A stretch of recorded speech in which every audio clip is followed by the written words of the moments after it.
Hey, Spider Nation, welcome back to another episode of Spider-Man's Tangled WebShow. I'm Jonathan, webmaster of SpiderManFanRave.com, SpiderManFanRave.com. Going over there, we got some cool Spider-Man stuff. If you're a fan of Spider-Man, if you're a fan of the character, you're a fan of the comics, the movies, the TV shows, anything you want, you can find over there. Tonight I'm being joined by James. What's going on, James? Not much. Just still tired because I was up late partying last night for St. Crash Day. We went out for a bite to eat. We first drank, played some darts, played some pool, listened to some music. Got drunk dialed by an ex-girlfriend, so that was something. And yeah, so just pretty much had a good time, and I literally slept all today away. I woke up like an hour before the podcast. That's how late I was up. I was up the night before. See, I feel like that is a good way to live. I mean, I know objectively it probably isn't, but I feel like doing that once in a while may or may not be a good idea. But definitely, as for myself this week, what have I been up to? Well, I had the wonderful pleasure of dealing with the BMV this past week. So anyone in America who knows how that's like, that's usually not fun. To be honest with you, my BMV was actually not too terrible. I went in there and I was kind of surprised. But yes, I had to replace my ID. And I will just let everyone know that I did follow the social protocol of taking an awful picture for my ID. And also it was a very unintentionally awful picture. So I will just say to anyone who's ever met me, my head is not that big. I promise. It's not that big. It's not as big as it looks in the picture. But other than that, this week I've been on spring break, so I've actually had a lot of downtime this week. So I've been very thankful for that. And segueing into what we're going to talk about this week, we do have some Spider-Man news out of the I think it's the Chicago Comic Convention this week. C2E2, I believe it is. It's not too much news. It's just various tidbits, various teases of what's to come. Mainly in the comic world, there's no new movie stuff. There's no new television stuff. Mainly because I don't watch the animated series. So if you like the Ultimate Spider-Man cartoon, then that's good for you. I hear it's gotten better than it was in the first couple of seasons. So I mean, yay for Marvel Animation. But as we talk about the comic news, the first piece of news that we have this week is that the teases for Civil War 2 came out, the comic event that's starting up this June, and is also getting a little bit of a preview on Free Comic Book Day. 2 teaser posters came out for that, and it kind of detailed and revealed who would be on which side. And on one poster, you had Iron Man, Tony Stark, along with other characters like Sam Wilson, Jane Foster, Daredevil, all of them. And then on the other side, you had the character that we're talking about, Peter Parker. He is on Team Carol, Miss Marvel. He is on Team Carol, along with, we assume, Miles Morales, based on another poster that Miles wasn't actually in this poster, but he's portrayed in a separate image where he's fighting someone on Team Iron Man. So we can assume that Miles is on Team Carol, but Peter Parker's on Team. Yeah, but to be fair, Deadpool's poster has him having like "Go Team Carol, go Team Tony," things, and then the poster came out today shows he's clearly on Team Tony. Yeah, so we have Peter Parker on Team Carol. We also have people like Steve Rogers and War Machine on Team Carol. I'm just going to repeat that. Steve Rogers is on Team Carol. Why? I don't know. I will let the comic. I will give it a chance. I will let it explain itself when it comes out. I'm not happy at the moment, but you know what? I'll give it a chance. I'll practice what I preach. But yes, and also what we learned from the Civil War 2 teasers, besides the fact that Peter's on Team Carol, which we already kind of knew, but the main thing that we learned is that the Civil War 2 tie-in for Amazing Spider-Man, which we all assumed was going to be happening, but we weren't exactly sure how it was going to work. Some of us thought it was going to be playing into the Power Play storyline that is also going to be going on at the time in the main ASM book. But it turns out that the tie-in is actually going to be its completely own separate title, Civil War 2 Amazing Spider-Man. So, unfortunately, we're going to have to pay more money for the Civil War II Peter Parker tie-in story. So, James, I want to get some just general thoughts on this. I mean, there's not too much to talk about, but will you be reading the Civil War II ASM tie-in? And what are your thoughts on Peter Parker officially being announced to be on Team Carol? Well, it made more sense for him to be on Team Carol by the standpoint of he doesn't trust, after the events of Civil War I, he still doesn't trust Tony, and he's probably thinking, hey, I was on Tony's side the first time, kind of fucked me over. And so, yeah, I'm not going to be on your side this time. So, bye. I'm on Carol's side. And I think that's the only way it makes sense why he'd be on her side. Because any other way you see Spider-Man as a character, this ain't Civil War I where it's like the political point of view where you have people fighting politically over what side Peter would have been on, if it was right or wrong or whatever, how he acted or out of character, in character. This one is more of just, hey, we got something that may be able to tell the future. Should we use it? Peter, I don't think would be on the side of, yeah, we should arrest the criminal before they do the crime. Because he's been in situations before where that has bit him in the ass, where people have thought he was a menace because he stopped crimes before they were committed. So for him to take this side is kind of weird. But if it's all because of, well, I just don't trust Tony because what happened the last time, it bit me in the ass, so I'm not going to be on his side this time, I can agree with it then, I guess. And then then I'm okay with it if it's just solely because I do not trust Tony. And for Steve Rogers, I know, like I said, brought on his other side. Real world explanation for why Steve's on her side. Civil War Captain America, the movie. Comic book reasoning. ... Carol has better catering. That's the only reason. There's no fucking reason why he should be on her side here. Because Steve would be like, no, we're not going to beat up. That's assault and battery if we beat the shit out of them before they do something, Carol. That's false imprisonment if we throw them in jail before they do something, Carol. It's common sense. I mean, I'll jump in with my thought here on Peter Parker being on Team Carol. I mean, I really don't mind it, and I know that that's an unpopular opinion, but I am okay with Peter being on Team Carol because, I mean, here's what I say. This is Peter Parker, the guy who has lost, he lost his Uncle Ben because of, he lost his Uncle Ben, he lost Gwen, he lost people like Jean DeWolf, George Stacy, all of them, Ben Reilly, all of these people. And he's always going on about how, there is no small stuff. A small-time thief can ruin anyone's life, or, any sort of crime can destroy someone's whole world.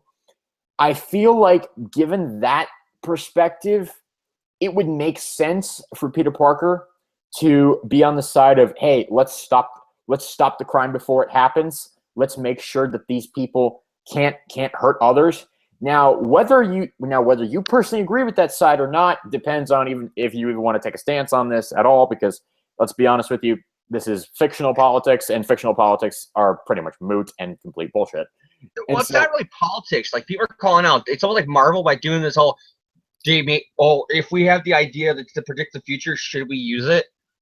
I mean, it's clearly like saying, this ain't Civil War I. You're not going to have, pro and anti-Bush propaganda going on, clashing with each other in a story that shouldn't be about that stuff. No, we're not going to do that again. We learned our lesson the first time. Now we're going to make sure that it's something that can never fucking probably exist ever in the real world. Of, if we can tell the future, should we use it to beat the shit out of criminals? I mean, like, I can understand Peter Parker being on the side of wanting to save everyone, because that's what he always does. He always says he wants to save everyone. And so I could see how that would also happen. And because we did bring it up a bit, I will say that I don't mind Miles being on Carol's side either. If he is, I mean, we don't have official confirmation of that, but if he is, I don't mind that, because he's pretty much just like, oh yeah, I'm the new kid around here and I follow Peter Parker. So yeah, okay, I'll do that. I don't mind that at all. Steve Rogers, Marvel, I'll give you your shot, but it's not looking pretty right now. All right, I'll give you your shot. But, in Civil War II, the tie-in comic, I'm okay with it. We know really nothing about it, but I'm just I wish we didn't have to pay extra money to have this tie-in story. It's just like, oh, hey, maybe could you work it somehow into the main story of ASM? No? Okay. Well, I guess I have to pay more money. I'm not happy about that, so maybe I won't read it. But I'm just like, why? Why do we have to pay more money? All right, this is 2016. This is the economy. And this is money. I don't like spending money. All right. But other than that, there's not too much additional Civil War II news. But then there's the big piece of news that everyone's sort of jumping on. And that is, we got today the cover for Amazing Spider-Man Volume 4, number 15, which I don't know. I don't even really know how to react to this. I actually find this to be slightly amusing. The cover for Amazing Spider-Man Volume 4, number 15 is a gorgeous cover by Alex Ross. And it depicts Mary Jane in the Iron Spider costume, which they've decided not to change from an armor-like aesthetic into probably the tightest lycra I've ever seen on any comic woman ever. I mean, it is insane. And also, for whatever reason, the Iron Spider suit, you know how it has the spider legs coming out of the back of it sometimes? Yeah, for some reason, it only has 3 of those. Why? I don't know. I guess maybe just they forgot to put an extra arm on. But yes, Mary Jane in the Iron Spider costume. And let's just say that the internet sort of lost it after that.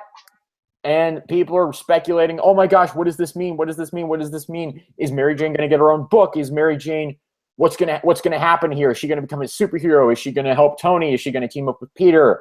What's going to happen?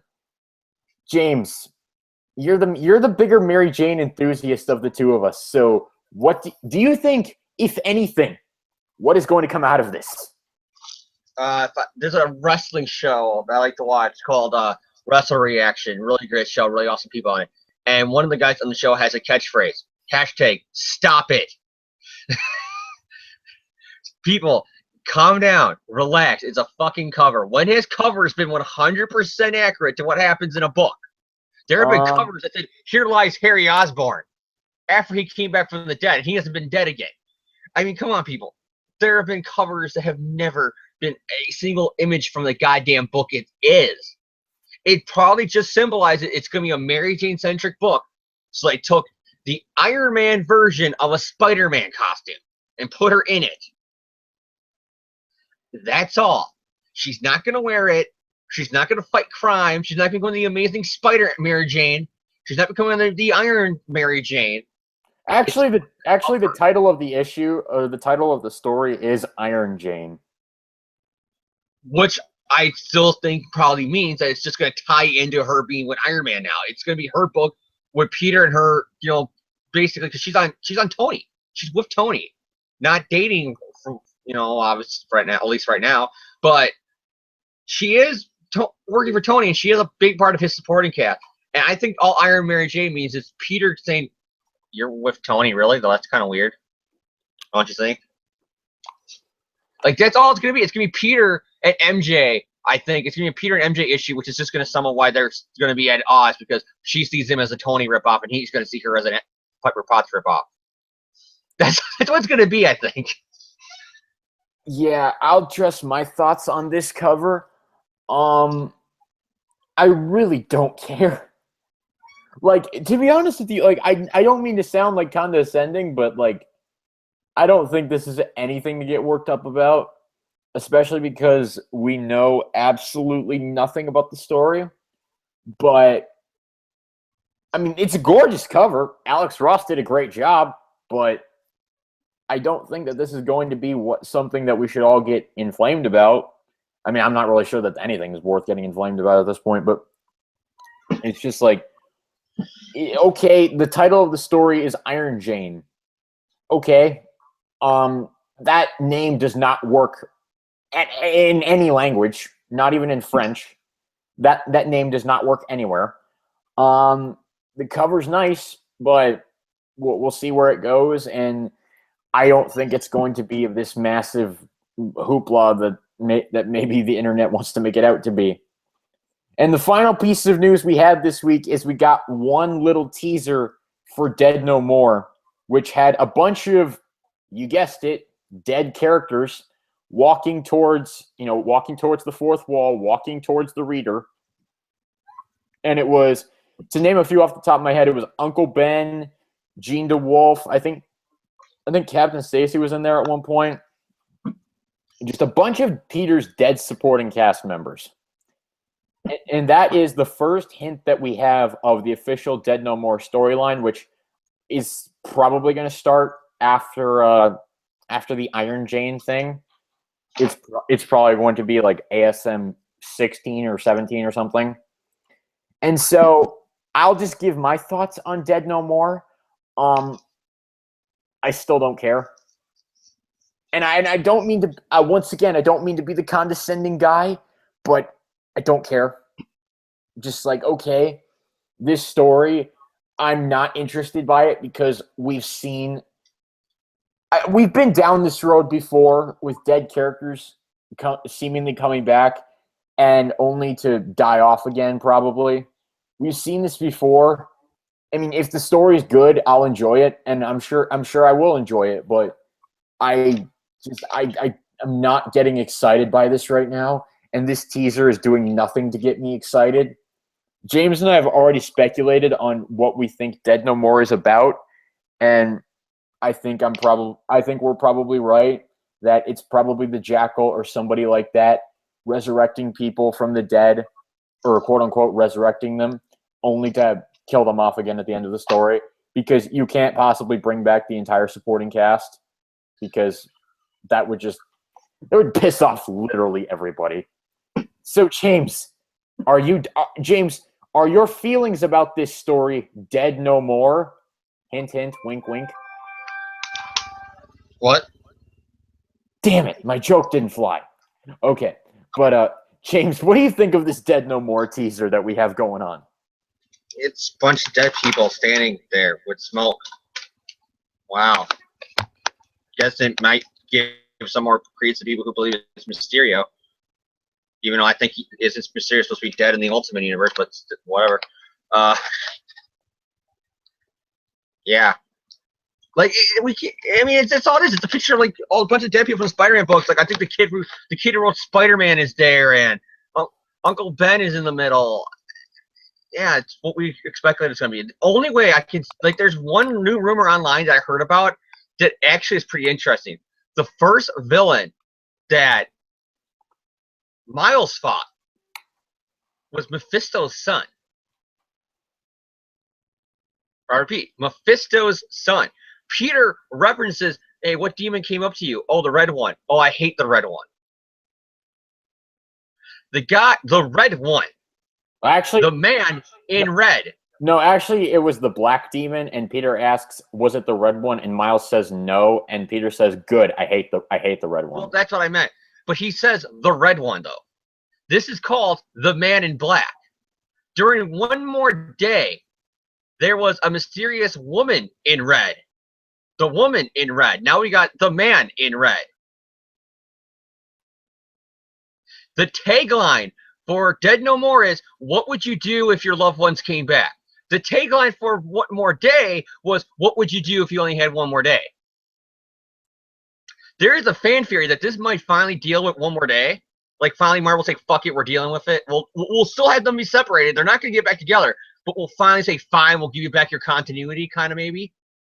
Like, maybe they'll do something like Reed Richards and whatever multiverse travel venture him and his family's going on. Says, hey, Peter was supposed to be married? Voila! He remembers it now. You know, like whatever.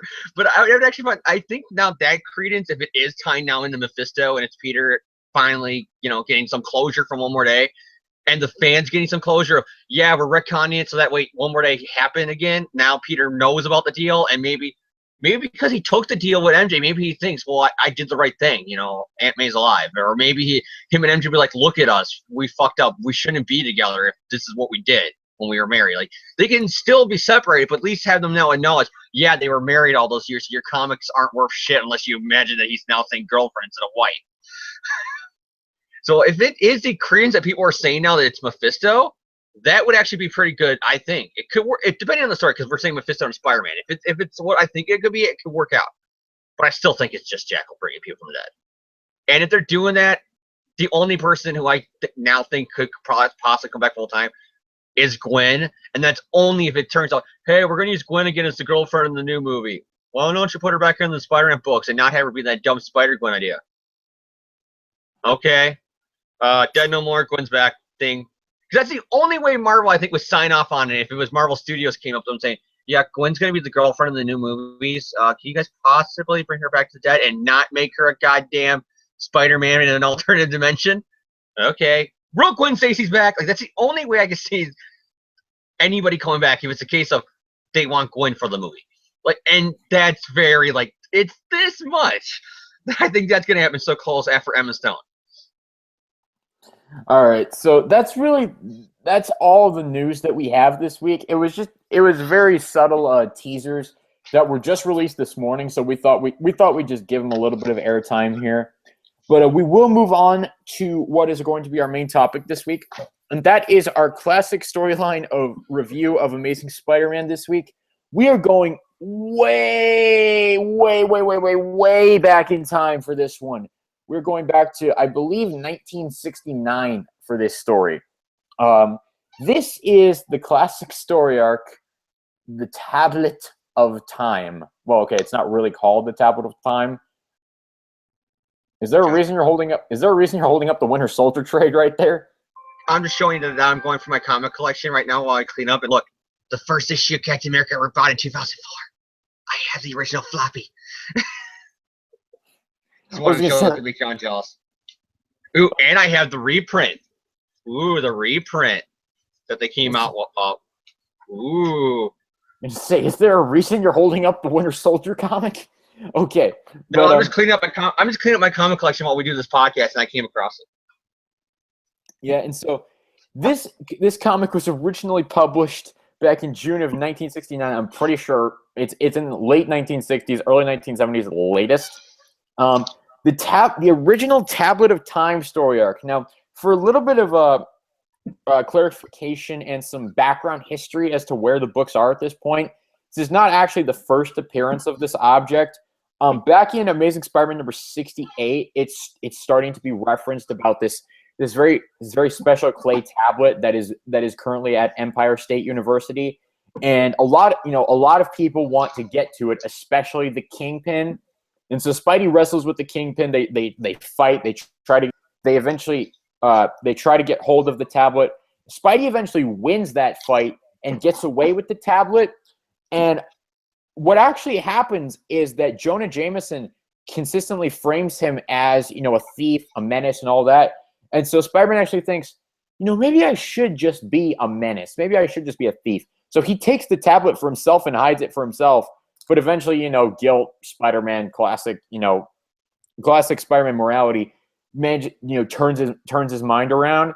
And so he eventually gives the tablet to Captain George Stacy, but the Shocker comes by and steals it from them. And eventually the Shocker is apprehended by Spider-Man, but he's eventually given the tablet to his girlfriend, to an ex-girlfriend of his. And so this issue opens with Spider-Man actually going to Captain Stacy, looking for information about where the tablet is, because at that point he doesn't know that it's with the ex-girlfriend. And obviously we will learn this later on in the story arc, but this tablet has very unique powers akin to the Fountain of Youth, and it is the object of Silvermane's ultimate desire, because as anyone who watches the 90s show knows, yes, we will talk about Baby Silvermane in this episode, which is awesome. Because Baby Silvermane forever. Hashtag Baby Silvermane forever. Okay. So we will...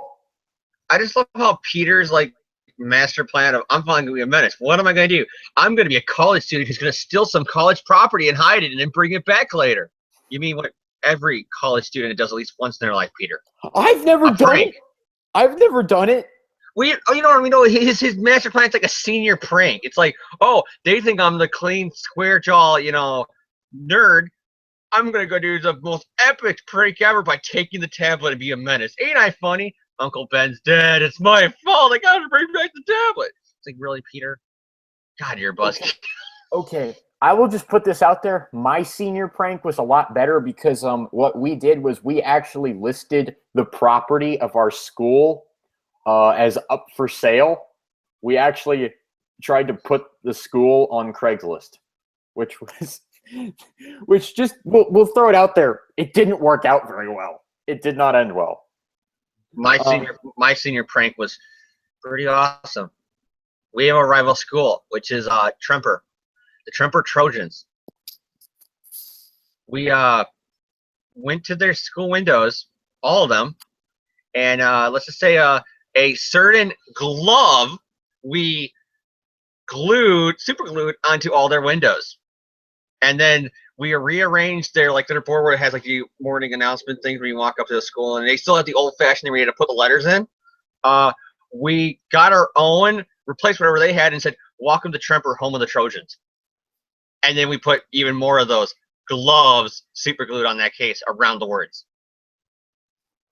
Wonderful, James. Just wonderful. Oh, and then somebody, I'm not saying I was in on it, and somebody else also spray painted on their football field the name of another school, so that way they would think that the other school, even though anybody who knows it totally was us, because we're the Tremper and Bradford are the two big rivals in the town. So anybody who knew that knew it had to be Bradford students, and they just framed in the other school students, but it's just hilarious. And I will point out that I was also not involved in my senior prank, but I will clarify again. I am not saying I was involved in it. I'm just saying we as a collective thing as a senior class. I'm not saying I was involved in it, and I'm not saying that. I'm clarifying right now for legal reasons. I'm clarifying right now. I'm not saying I was there. I'm saying we as a class. I was also not involved in it, to be honest with you. The first time I actually learned of it was when our valedictorian referenced it in the graduation speech. That was the first time I even learned of it. So I was not involved either. But ASM 73, we're starting off, authored by Stan the Man Lee, innovated by Big John Buscema, coordinated by John Ringading Rumita, illustrated by Jim Madman Mooney, and lettered by Sleepy Sam Rosen. Man, all the rest of them are so energetic, but Sam Rosen, he's not a good. Stan's always like that. Like Stan will go up to somebody will say, "Written by Fantastic Four writer Stan Lee, drawn by Doctor Strange artist Steve Ditko, and letterer of Millie the model." He would deliberately take shots at like the color or the letterer or something like that in things. But ASM 73, the web closes, introducing the sensational Man Mountain Marco. Yes, Man Mountain Marco. Why couldn't it be called Molehill Marco? Come on. But yeah, we're using the same last name to a character who's not related to Sandman. So way to go. The issue opens with Spider-Man being a creepy stalker, just hanging out on the ceiling of George Stacy's bedroom. Just hanging out there watching him, lying in his bed recuperating from being attacked by the Shocker. When all of a sudden Gwen walks in. "Are you comfortable, Dad? Can I bring you anything?" "I'm good. I'm fine, honey. Thanks." "Okay, if you want anything, just bellow, like, "Damn, fellow. wrong bedroom." If you want anything, just bellow, fellow. It's Gwendy. Boy, she must have taken a double dose of pretty pills today. OD jokes for Gwen Stacy. This is before Harry Osborn OD in the comics. Well, it's just like, oh man, great. This is classic 60s dialogue right here. This is how Stan Lee thought teenagers spoke in the 1960s. Great job. I just love the panel later on. I think it's like the next page or two where Gwen's still talking. And you just see Peter in the background. He's like almost like waving, "Hi." Peter's just hanging out. It's just like, don't mind me. Just hanging here. Ceiling. You know how those ceiling cat memes? Yep, I'm totally representing that right now. So eventually Gwen walks out of the room. Woo! Only a nut like me would be hanging on the ceiling when he could have a dream thing like Gwen in his arms. Well, if they ever give medals for stupidity, I'll get a chest full. Yes, Peter. Just okay. So all of a sudden, he just jumps down from the ceiling. Captain Stacy, don't be alarmed. I have something to ask you. I have something to ask you, too. What the fuck were you doing on my ceiling? And how long have you been there? I can explain. I thought it was your daughter's room. I mean, okay, but look, just because I don't think you're as bad as you're painted, that doesn't mean I like having my house broken into. Sorry about that, sir. All right, what do you want to know? Wow, I really got off easy there. We really changed topics real quickly. Thank you, sir. But so we asked him about the shocker. When he stole the tablet from you, did he leave any clues? I'm afraid he was too smart for that. But you know what? There is one thing I could tell you. The shocker used to have a girlfriend. She paid his bail once or twice. Maybe he hid the tablet with her. Okay, know something? You're a regular Earl Wilson. Thanks for the info, Captain. See you around. If you run into trouble, call the police. Don't take the law into your own hands. Really, Captain Stacy? You really think now's when he's going to start listening to that? All right, so it's like you just gave him information that he needed to beat up a criminal. And he's surprised, like, oh, don't do that to fight crime. Let us cops handle it, even though I just basically pulled a Commissioner Gordon and told you everything you needed to know. Bye. So Spider-Man swings around the city. All I have to do is find one special female in a city of millions. And I didn't even think to ask her name. Oh, well, at least Stacy narrowed it down to one neighborhood. So Spider-Man eventually tracks the girlfriend down to her apartment. But he finds out that he's there just a bit too late because Man Mountain Marco is already there. The Majia's top brass got ways of finding things out, see? And they say the shocker stashed that hunk of stone here with you. And they don't pay me to take no for an answer. Dude, just as he starts breaking a couch in half, Spider-Man breaks through a window, and of course, he engages in a battle with Man Mountain Marco. And so they exchange some banter that is witty by 1960 standards, but by today's standards, it's like, wow, you literally could not be more stale than you are right now. But just as Man Mountain Marco drops what appears to be a slipper chair on Spider-Man, we head over to a jail cell where one of the Kingpin's old associates named Wilson, yes, okay, I guess one of the Kingpin's old men just coincidentally has the same first name as him, he is being released on bail. Yeah, and the prison guard is probably a massive douchebag and says, "We never thought you'd be worth that much to anyone, but someone just posted your bail. You mean I'm going free? So the Kingpin came through for me after all." Guess again, mister, it wasn't the Kingpin. The name is Cicero. Caesar Cicero. Get your things and follow me, Wilson. I haven't got all day. If you're going out with a character like him, I'm figuring you'll be back here pretty soon. So Wilson gets into a car with some strange, shady men, and they say, look, someone's going to tell us what the secret of that tablet is. That's where you come in. But I don't know the secret, and I don't have it. That's just too bad for you, then. So Spidey and Man Mountain Marco continue to fight in the woman's apartment, not even bothering to worry about, the property damage, structural integrity, or personal belongings. Nope. They just fight. Or the woman inside the building. Or the woman inside the building, she's a helpless civilian. So, yeah, Spider-Man and he continue to fight. Spider-Man and Marco both get some good licks in, but ultimately Marco comes out of the battle victorious because he manages to get away with the tablet. And you know how he does that? Because he throws the poor woman out the window, and Spider-Man has to jump down and save her. And how does he save her? By webbing all of her essential pressure points. Spider-Man, keep that in mind about 50 issues from now. Oh, wait. Whoops. So also, meanwhile, at this moment, Randy and Robbie Robertson are in Robbie's office at the Daily Bugle, basically discussing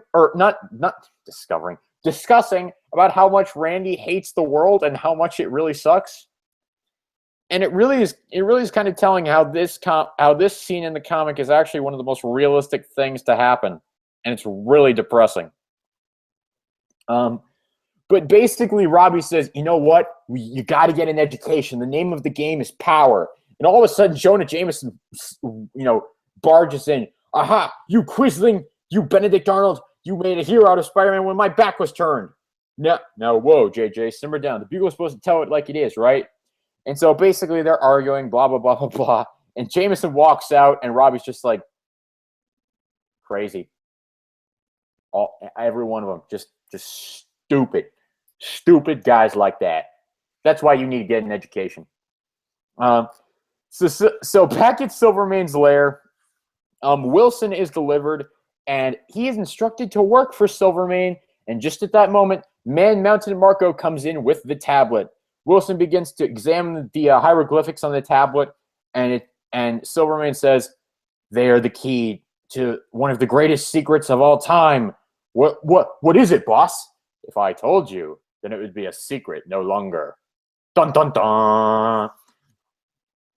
And so the issue ends with Spider-Man actually swinging back to his apartment, and Peter says, "You know, I should call Kurt Connors.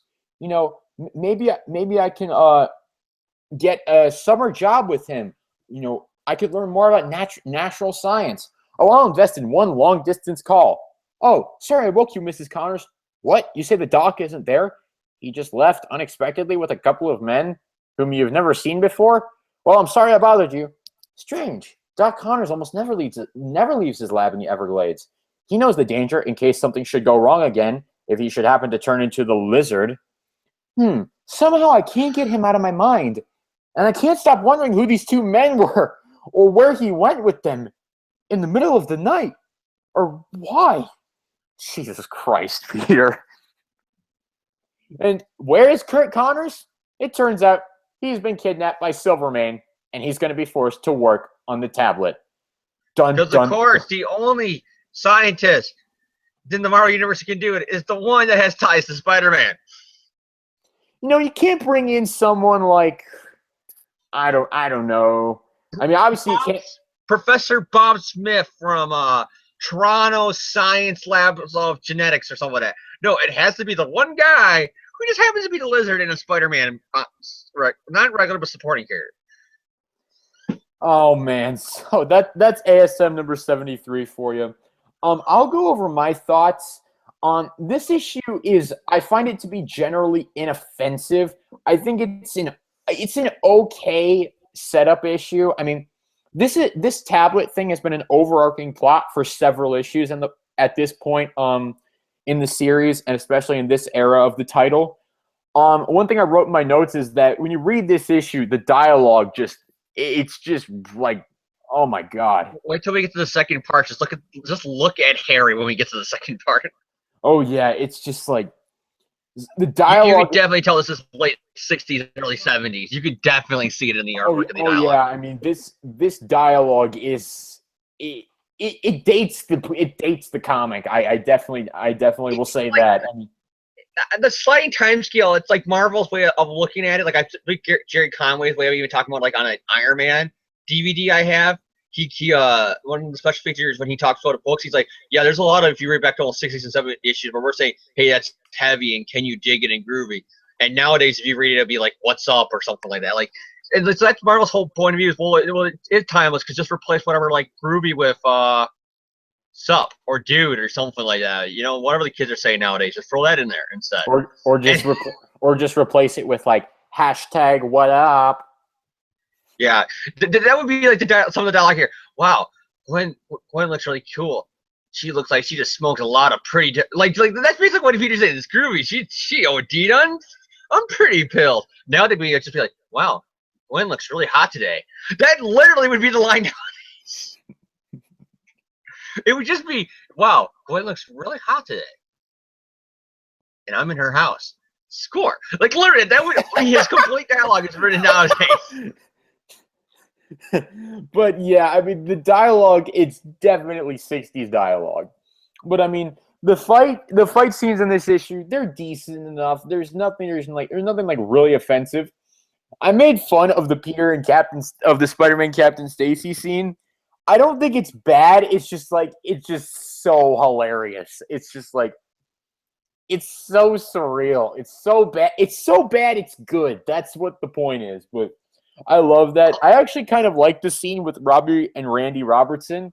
I pointed out how some of the truth that was in there is like I mean, I know that there's like some very like controversial topics that are brought up in that scene, but the basic point of it is that the world sucks, and that's probably like one of the most basic point is that Stan Lee's way of writing how he thinks the civil rights movement's going on at that time, which is just it's college kids being angry.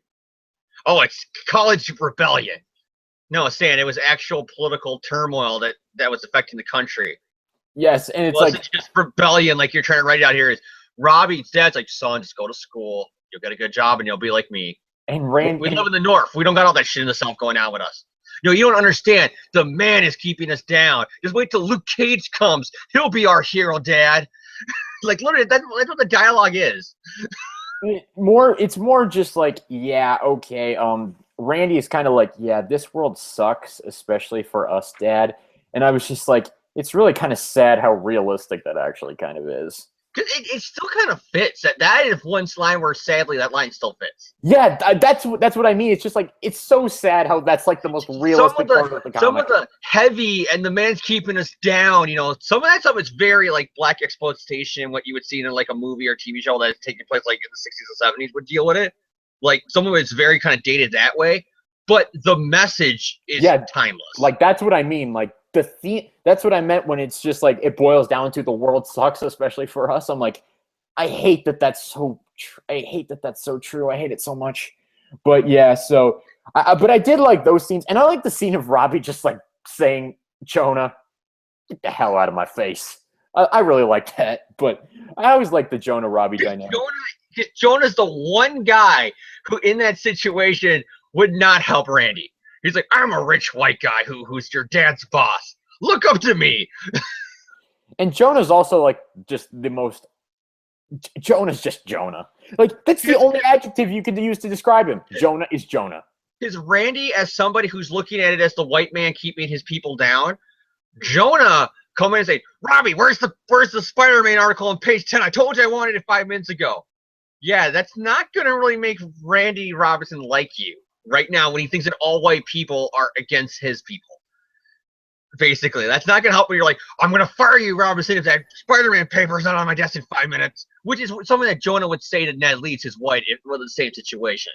Like, he would say that to anybody who's working for him, not just Robbie, but you got to sense that Randy would go off thinking that it's all race reasonings, if Jonah did that. And Robbie even addresses that. He's like, it doesn't necessarily make him a racist, Randy. But, yeah, so yeah, he's like, you're not here, Randy. You don't. Hell, Parker comes in with a blurry photo. He's saying worse things about Parker than he ever said about me. Yeah, so yeah, I mean, it's just I like the Robbie and Randy scene, but I hate how realistic it is. And the artwork is kind of weird because it's that 60s style where it's like, hey, we're finally drawing black people, but we don't know how to. It's like that really weird thing where they're gray. Yeah, I noticed that, and I'm just like, what is this? Because I think it's a Green Arrow, Green Lantern story. It's a famous one, but I think that's the first time that they ever they jokingly say that it's the first time a black person was actually drawn like a black person because Danny O'Neill, who was a writer, said draw it as authentic as you can. Because it's really kind of like the comments are like, well, how do we draw black people? Because we never had to do this before 1965. Gray, okay. like it's like seriously, that's what it almost feels like. And I know it sounds, and it feels almost racially insensitive to make jokes like that, but that's almost like probably how it was.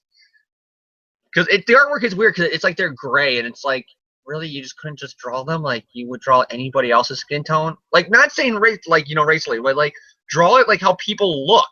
Don't make them gray. It looks like they're they're offending us, the mole people. Yeah, but My final point of this issue was the Peter Parker brooding over Dr. Connors at the end. I don't know if that's awful or hilarious. It's out of nowhere. It's like, wow, Dr. Connor's dating into Everglades. What if he becomes Lizard again? What if something happens to his wife and kids? What? Oh my God! Who were those people? Who kidnapped the stone?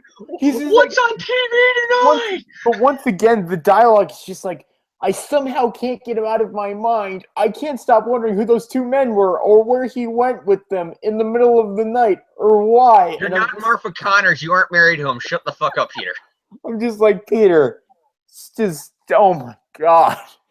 I was reading that, I was laughing so hard because it's just like, you just do a double take when you read that. It's just the Parker guilt. Like, it's like Stan Lee was writing a Parker guilt trip scene.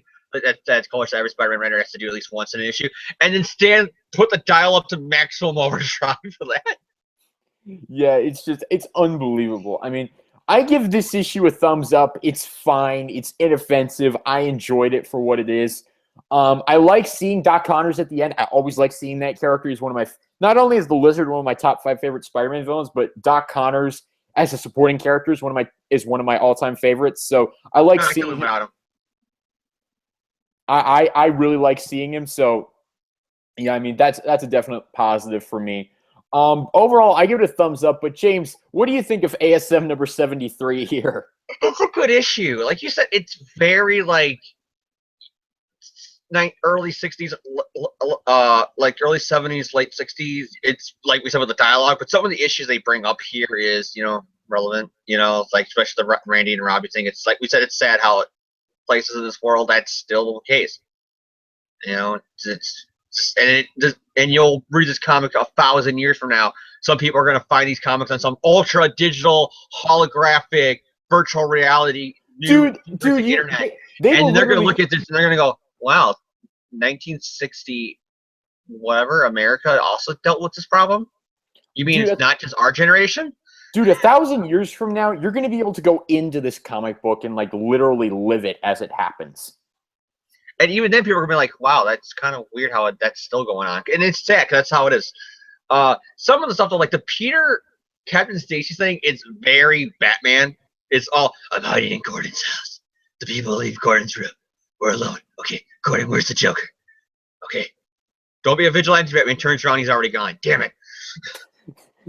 That's basically what it was. And then you got the one line of dialogue from Gwen that kind of tying into Sin's past kind of is irky now, where she goes, oh, did Peter call? I was been expecting a call from him. He hasn't called me like the last few days. He goes, oh, no, sorry, Gwen, there hasn't been any calls for you. She goes, well, that's fine. Peter sounds like the only boy at school. Like her actual dialogue is her boyfriend, and she's like, well, he's not the only guy.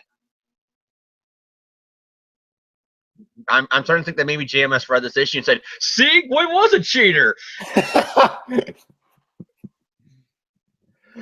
get it. You could say it's probably was her like saying that, like, well, he's not the only one, so if he stops calling me, we break up. I'm not going to lose, sleep over because it's only a college thing.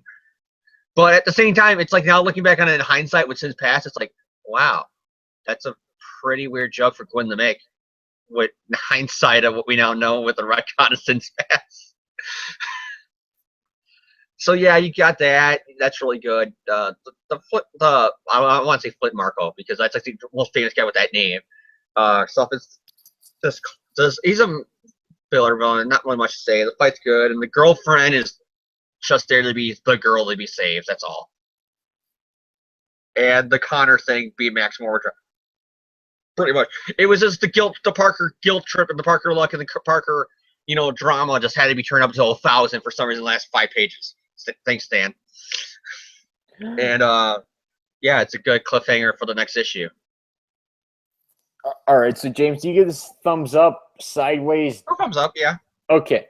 I would give the credits for ASM number 74, and then James will handle the recap. But ASM 74, you got Stan the Man Lee, the script writer, Johnny Ring-a-Ding Ramita, innovator, Jim Madman Mooney, illustrator, Sam Rosie Rosen, letterer. All request you to enjoy this dazzling Donnybrook. Don't know what the hell a Donnybrook is, but I don't know. Maybe we have some older viewers who can explain that to us. But yes, James, why don't you take us through what happens in ASM number 74 here? Yeah, the issue begins with them going to beat up Connors for not doing what they want, basically, and then you got the overshadow of the Lizard there. That's probably making everybody who was raised at the time like, oh my god, he's gonna turn into a lizard, he's gonna eat them all. So yeah, Silvermane slaps Marco and goes, dude, shut the fuck up here. You're not gonna he's supposed to be doing work for us with this damn tablet, and you're gonna threaten to kill him. Dude, stop. Not cool. I want the fountain of youth, not you to kill some scientist with no arm. This is about as bad of an idea as Doc Ock throwing a car at Peter Parker in Spider-Man 2 when he needs Peter Parker to supposedly find Spider-Man for him. That plan was not really well thought out. Yeah, anyways, going on. So you got the tablet thing going on, and he's all like, I'm worried about my family. Billy, Martha, oh my god. I can't believe I have to work for the mob. Oh my god, I'm freaking out here. Oh, what if I become the lizard again? I'm getting a headache. It means I'm turning into a lizard. My hand's scaling up. I'm turning into a lizard. It's all a tease for an upcoming lizard issue. Hope you read it. And then Peter's like reading the newspaper, like, I gotta find out where he is. I gotta find out where he is. I gotta find Man Marco. I gotta find him. I gotta find him. What's going on with Connors? What's going on with Connors? What's on TV tonight? And then you got the whole classic Spider-Man thing of he goes to the newsstand and takes the newspaper, but he drops the money down on it. Is that what he's paying for, kind of thing he does? So Peter goes web swinging. He's trying to find Marco. He finds some guy who might know where Marco is, and he starts beating the shit out of. He basically does a Simpson joke where Homer is like, "My name is Homer Simpson," and he's shaking Mr. Burns, and Burns is going the whole time. What? This is basically what Peter's doing. Where's Marco? Where's Marco? What? Where's Marco? Where's Connors? Where is everyone? Where is this one dog that's lost 3 blocks with a lost dog sign? I need to find him because that dog is an anagram for Uncle Ben. For some little boy or girl, that's their Uncle Ben. Where is they? Jesus Christ. That's basically what he's doing here. Though. He's like a raving lunatic. This guy needs... It's got to be hell to be Peter Parker. It really does. He's guilt tripping over something that's literally he has nothing to do with, all because I took the tablet as a prank. It's like Stan Lee is basically saying that don't do any senior pranks or any college pranks, or else you're going to be involved in a mafia thing. That's basically what's coming down to what Stan's saying is the moral of the story here.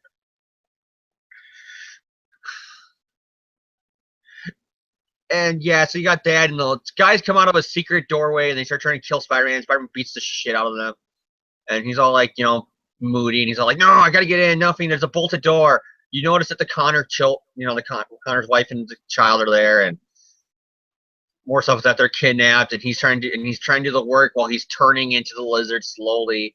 And then Billy and Martha are there, and Billy looks a lot older than he ever is currently in the title before he died. So yeah, Martha's just doing the same thing she does in every goddamn Martha Connors appearance where she died, which is crying over Kurt. I mean, there'll be times where things are going well for them, and she's crying over him. It's like, Martha, I'm right here. I'm just making a sandwich in the kitchen. Where's Kurt? Is he turning into a lizard again? Martha, I'm just in the bathroom. I'm taking a shower. I told you that.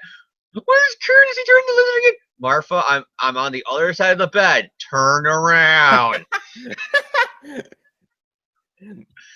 So yeah, that's pretty. And then Steve Ditko starts writing the book again as Peter Parker instantly ignores all his friends and walk by. They all think that he's a geeky prude jerk to them. I'm not kidding you. Literally, this shit is still happening. 70 issues into the book. Yeah, I know. And plus, let's address it now. Let's address it now. Check out Harry Osborn there. Isn't he groovy, son? God. That's a far out mustache, isn't it? Man, it's just he is such a pussy willow, isn't he, James? Oh yeah, he is just so. He's just so far out. Oh my God. Let me just say this right now. I like to pretend that look for Harry never happened. I guess whatever, like, I guess you say with the sliding time scale, it's whatever, like, facial hair thing is in style. Like, if it's sideburns or whatever was in style at the time, like, you read it, I guess you could say that's his facial hair. But me, yeah, too, it's just seeing Harry with facial hair. It's almost like when that weird couple of months where they had MJ having, like, that kind of 50s hairstyle that they had for a while, like around the 60 issue marks, where it was like that weird, that weird Marge Simpson thing she had going on for like a few issues. Like when you see the characters with like haircuts like that, it's like it's just so out of place, especially with like Mary Jane and Harry Osborn and Gwen Stacy. It's almost like you can't imagine them without, and Peter Parker in some cases.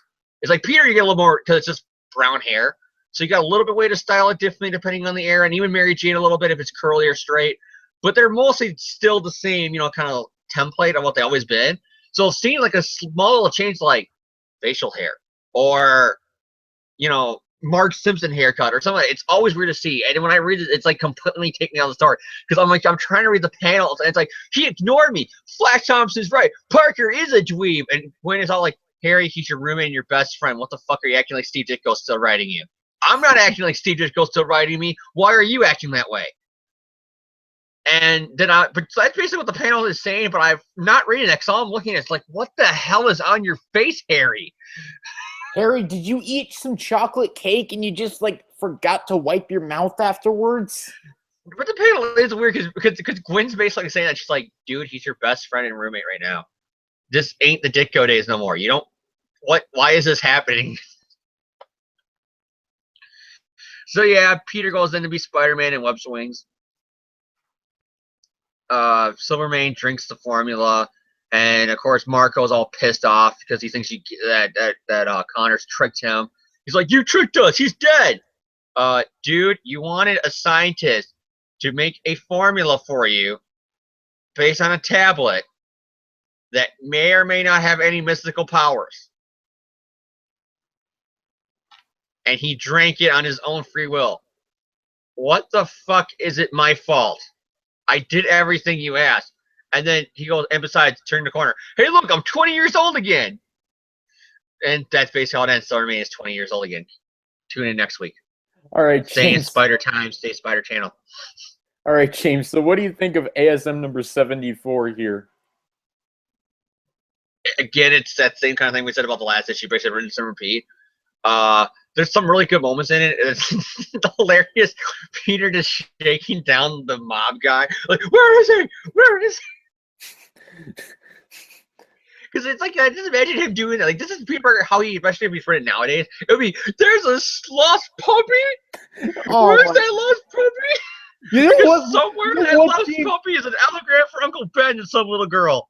You know what, James? Lost puppies really are a tragedy, all right?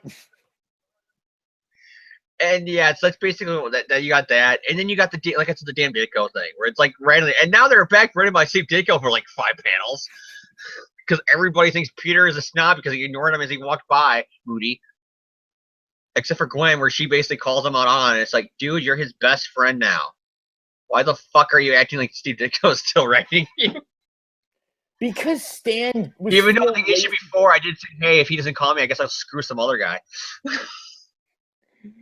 You know what? Maybe Stan was feeling lazy that day, and he's just like, "Hey, Steve, can you come back and write these panels for me?" Hey, thanks. It's mostly like Steve's Steve. Like Stan's like, okay, so Peter's gotta be really upset because of the Connor thing. Okay, so what do we gotta do? He walks by his friends. Well, what happens there? All right, I'll pull up an old issue that me and Steve did a few years ago. Let's see. They all hate him. Okay. Doing exactly what he did. That's Excelsior. That's basically yeah.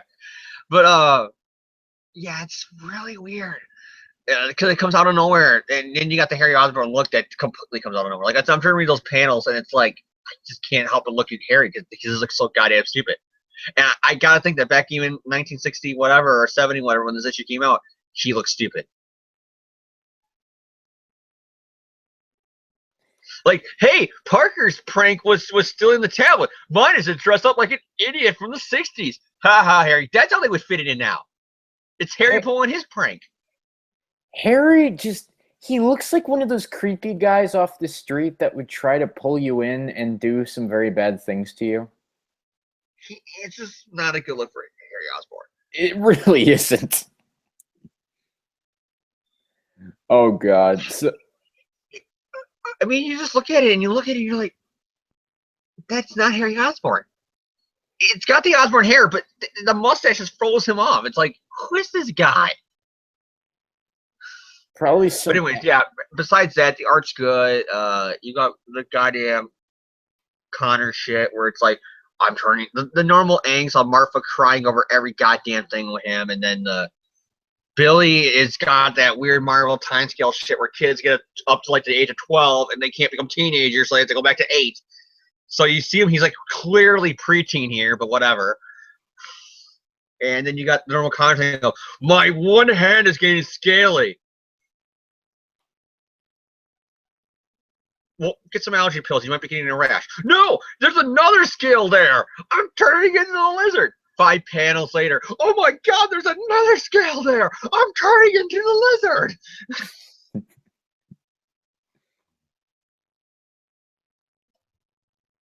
Okay, James. So, do you give this issue a thumbs up, a thumbs sideways, or a thumbs down? A thumbs up, obviously. Okay. My thoughts on this issue. There is a bit of a continuity error at the beginning of this issue with Martha and Billy Connors, because besides the fact that Billy is a grown boy in this issue, and then he's going to go back to being a young boy probably in his next appearance. There is also the fact that this issue establishes that they were kidnapped, but at the very end of the last issue, they said that only Connors was taken, that only Kurt Connors was taken. So, yeah, I'm just going to put that on as Stan just didn't care. I think we've all established at this point that every time there's a continuity error. There are times when no prize is invented because Stanley forgot. I can see it being a case of he got the Marvel way of writing is him and the writer would come up with an idea, or the writer would, or the artist would come up with an idea, or they would come up to it together. Stan would then go off to do something else for months on end, get the artwork back, and go, well, what the fuck did we plan on doing again? Okay, right around it. So he probably saw Connors being taken, and so he's wrote down Connors was taken.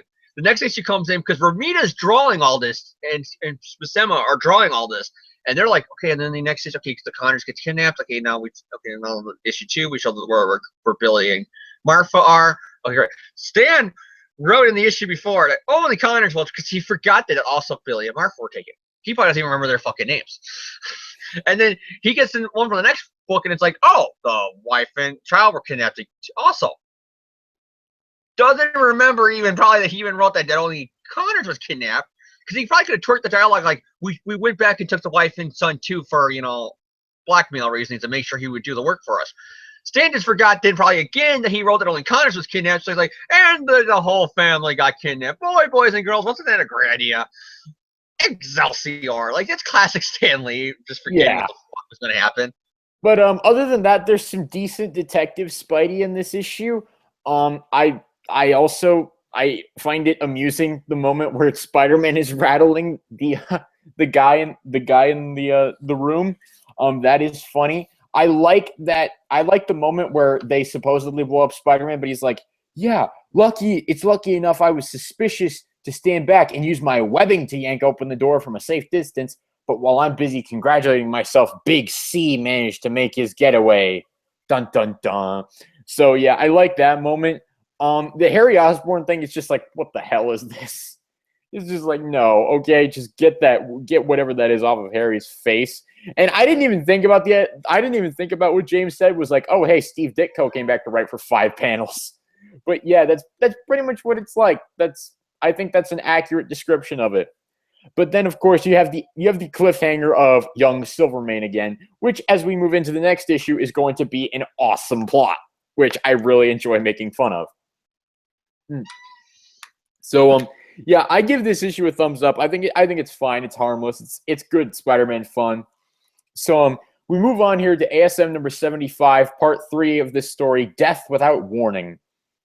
Author Stan the Man Lee, innovator John Ringading Romita, illustrator Jim Madman Mooney, letterer Artie Sweetlips Simic. Okay, I guess Mr. Simic has some very nice lips. The Spider-Man's swinging around the city. He's like, man, I've got to find Doc Connors. I know that they're in danger. I need to find them. You know what? Maybe I can get some info from some small-time bookers. you know what? I'll hang outside a window, wait until they open it to peek out, and then dangle them, by their jackets, make them fear for their lives, and say, you know what? If you don't give me the info I need, I'm going to drop you. Even though we all know I won't drop you, but still. So he gets the info he needs, and he heads out to find the Maggias and Silvermane's base. Man Mountain Marco, even though all the evidence is staring him right in the face, he cannot believe that young Silvermane is actually old Silvermane but younger, and so he actually tries to take Silvermane down, but is completely unsuccessful because he's that stupid.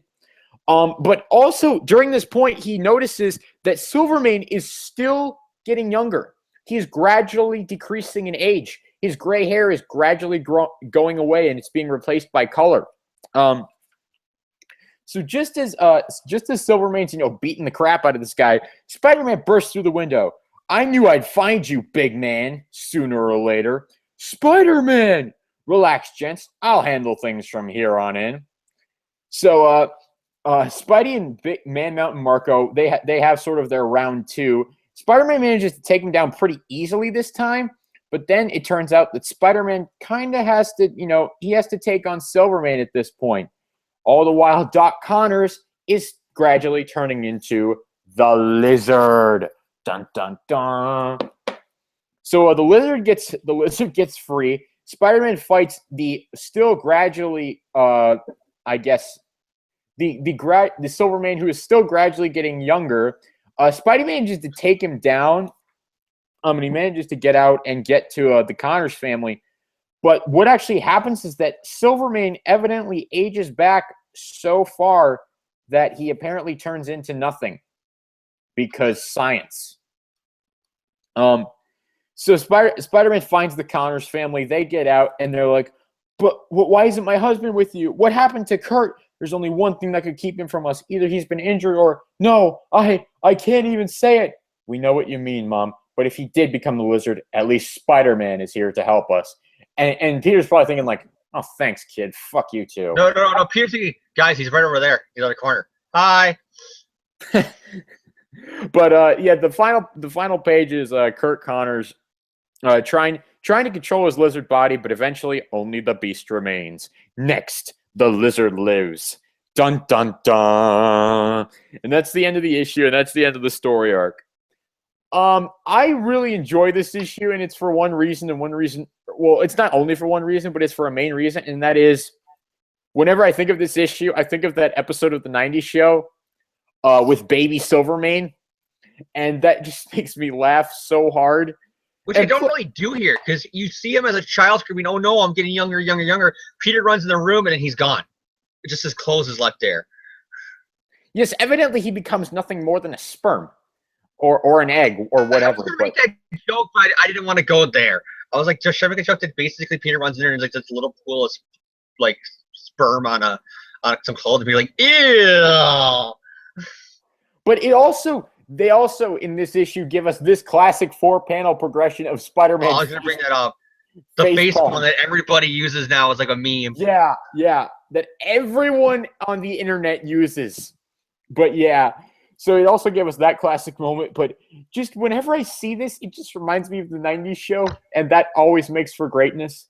The issue on its own is really nothing special. It's just like an action-packed finale. It's not bad action at all. It's perfect. It's perfectly solid. It's perfectly harmless. I like that Kurt Connors turns into the Lizard, and that's kind of the cliffhanger for the next upcoming story arc.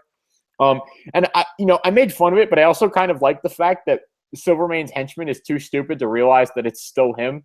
I really find that actually kind of hilarious.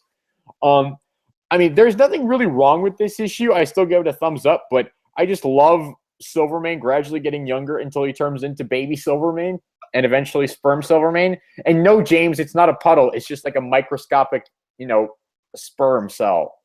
But yeah, so I give this issue a thumbs up. It's a fun story, and I think this whole Tablet of Time story, it's nothing special. It's just harmless Spider-Man 60s fun. And that's what I enjoy about it. So I give a thumbs up. really good work. Some great artwork by Romita and Mooney. It's all good stuff. So, James, what do you think of Amazing Spider-Man number 75 here? It's an okay issue. Not really much to say. It's Spider-Man fights Silvermane and the bad guys, and Lizard turns into the Lizard finally after teasing it for 2 fucking issues, and then runs off while his family cries for him again for the 1,000th time. Not much to say. The artwork is really good, but I'm kind of weirded out by the whole fact that they drew Silvermane as just Peter Parker. When he's 20-year-old Silvermane, look at that artwork. It's Peter Parker. There's some subtle differences, but like it's an angry face. That's it, John, pretty much. Okay. Yeah, I'm looking at it again right now. Yeah, it does look like Peter Parker. It really kind of does. So yeah, you got that. You got the whole be careful what you wish for. He wanted the fountain of youth and not realizing that doesn't turn you back into being a 20-year-old. That's just going to mean you're going to age until nothingness. I like that kind of twist. Because nobody ever uses that. Like, whenever anybody uses the fountain of youth or DC with Rod, like, well, it's just like, it's eternal youth. Like, you're going to live forever. You're immortal. Or it brings you back to being 20. So that way you're still bangable and you're not a kid, but you're still young forever. You're 20.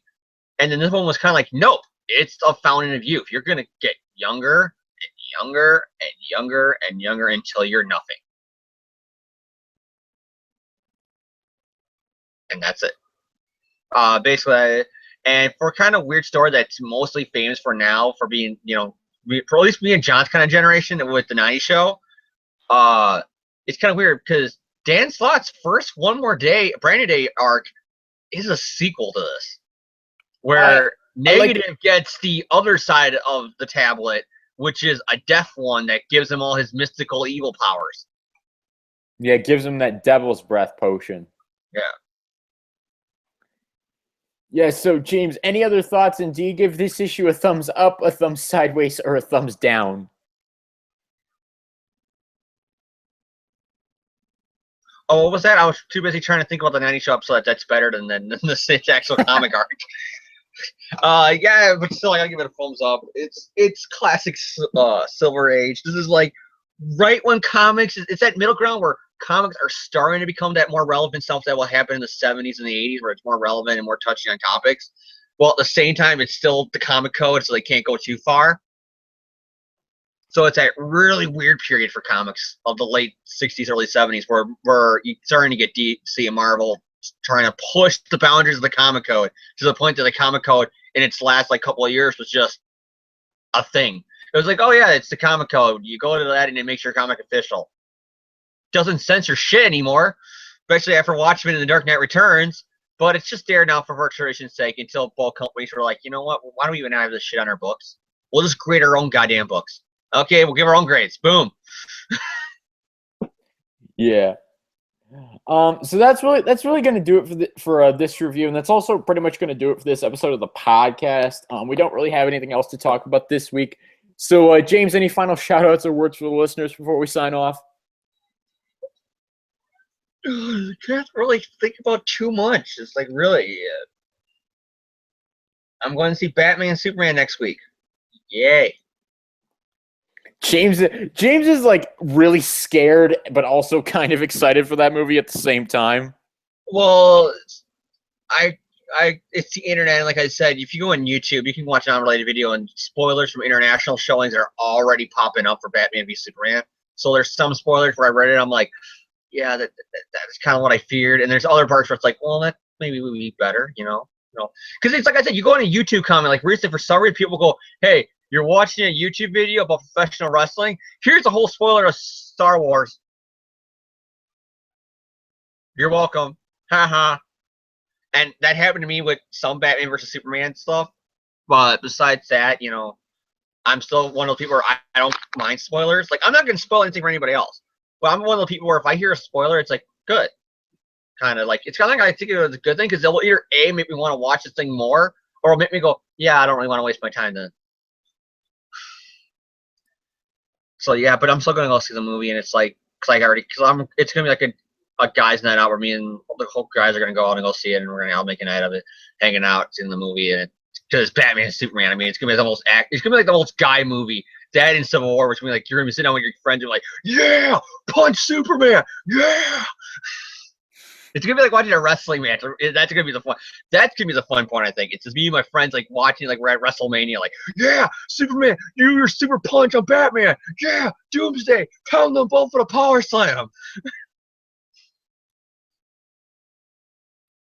Okay, but anything else, James? Like literally nothing else to talk about. All right. My shout outs this week. Shout out to Robert Downey Jr. because when I was sorting out my comics, I had issue #1 of the Invincible Iron Man, and I remember picking up on the comic store the variant where it's a promotional shot of Tony from the movie. So yeah, shout out to Robert Downey Jr. because of this. All right, my shout out this week: Marvel, Stan Lee, Steve Ditko, John Romita, Jim Mooney, all of them. Thank you for Spider-Man. Thank you for the comics you reviewed this week. Other shout out, Daredevil season 2. I started watching it. I'm not really that far in yet, but from what I've seen so far, it's pretty good. I don't know what anyone else is thinking about it, and really I don't want to until I've seen all of it. So yeah, I recommend that. What else? Shout out to Pop-Tarts because I'm going to enjoy them very soon. Shout out to the BMV because I once again took a horrible ID picture, and it's really awful. Shout out also. What else do I don't really have another shout out this week. One little announcement that I will make is that we will not be having a podcast next week because I'm like really busy next week. So unfortunately, we will be taking a week off. So I thought I'd throw that in here at the end of the show so that no one's surprised by it. Or at least none of our regular viewers are surprised by it. Yeah, that's really all I have to say. I don't really have anything else. We don't have anything else. We're all out of news. We're all out of comics to review this week. So thank you guys for tuning in. We appreciate all the live viewers we've had. We've had some people like going in and out on this episode. Some people tuning in late. Some people, some kind of jumping off. So we appreciate everyone who showed up for this one. And if you're someone who's watching this. Maybe if someone's watching this 47 years in the future, hello, person 47 years in the future from now. Let's see, what year will that be? 2063, I think. So if you're in the year 2063, kudos. Has the human race managed to blow itself off the face of the earth yet? Who knows? All right. So yes, thank you guys for tuning in. We will see you hopefully in 2. Oh, John, you do realize that we're gonna check this at 2063, and we're gonna check this whole video, and there's gonna be a comment, some joker going, nope. Yep.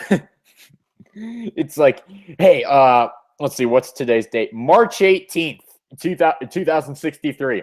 It's been exactly 47 years, and I can safely say, no. If someone does that, well, to be honest with you, I doubt 47 years from now, if I'm even still alive, I probably doubt I'll even remember to check this podcast episode. But if I do, 47 years from now, you're doubting that you are going to be alive. Let's see, how old will I'll be 65 years old. Oh my God. Well, hey, you never know, James. Tomorrow I could go out and get hit by a bus. All right, we'll end this podcast on a very, very, very, very depressing note of me possibly dying. Though I'm sure maybe I don't know. Maybe some people find that to be a light note. I don't know. Everyone has enemies. I don't know. Who knows? But yeah. So thanks to everyone who tuned in. 47 years from now, I'll see whoever that YouTube commenter is in 47 years. But yes, so thank you guys for tuning in. We'll see you hopefully in 2 weeks. In between now and then, have a good Easter, have a good holiday, spend some time with your families, all that. All right, see you guys later.